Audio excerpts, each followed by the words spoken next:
chakamuda kuti nebhodo I'm very jealous nekuti tichikura isusu izvi zvavisina manikwe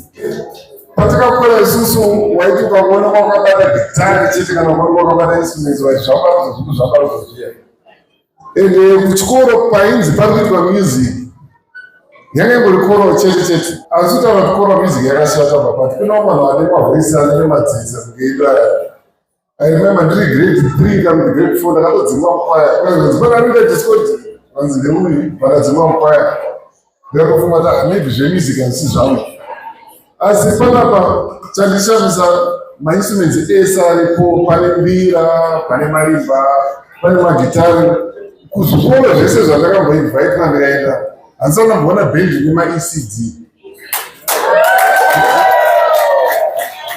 handisana ndamboona bhendi nemagrade 1 nemagrade 2 and vachitoridza zvine musoro kare isusu pataremizwa magitari zvikoro zvavachena zvaibvumidza magitari why zvakaongororwa zvikaonekwa nevanoongorora pfungwa maneurologist vaya kunzi muraridza instrument pfungwa dzake dzinotochangamuka hanzi munhu anenge achiridza instrument anoona kuti left hand iri kuridza right hand iri kuridza hanzi anga achitoshandisa the left side of the brain and the right side of the brain hanzi izvo zvinoita kuti muchikoro agone zvinoita kuti even paconcentration agone kuconcentrata and kudzidzira instrument kunotora nguva zvinotomudzidzisa kuti patience saka isusu takangoti tinonzi ndezvemarume apa varungu vaidzidzisa vana vavo mainstruments vaitaona chinzi pana piano teacher isi chingonzi aiwa ingobata mabhuku chete chandafarira pachikoro panapa handisana ndamboona chikoro chine VPA yakasimba sei panapa zvimwe zvikoro zvinofanira kutodzidza from this school bcause ndaona sekutaura kana mboita bhendi ndikaona mapoets ndikaona nzvimbo ine yaiswa futi kanaona wana madzibaba nana madzimai ndikaona madancers ende chandafana manje pamadancers ka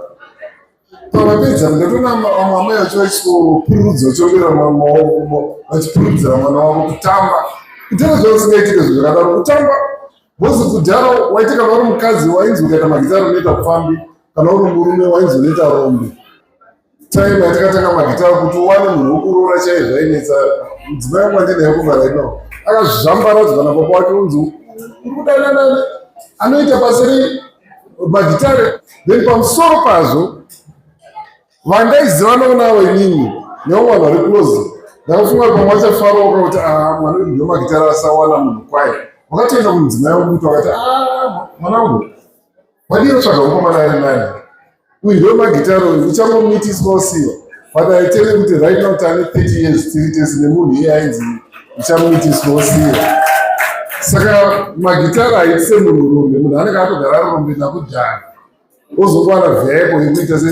yekuexpressa urume hwake saka ndangoti kuna misi Musundire makorokoto chikoro chenyu is very impressive. I was very impressed and panangonzwa kuti ndokuna Chikuni ndangoti what do you expect because Chikuni agara munhu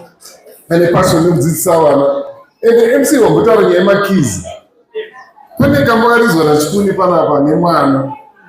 kanonzi Todzungaira vamwe vanokati nehondo kambukai kakaoma mwana uyu akakadzidzisa sei akasvike kutamba nako kambukai muombere maoko then uyu mwana ane makore mangano yarapo ane 4 years asi akutoridza marima akutoridza akamira pacheya umbere maoko kana umbere maoko tikapedze nguva nekutaura bcause ndakutovaio nekuda uridziro nawo. Thank you.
Let everything that has sound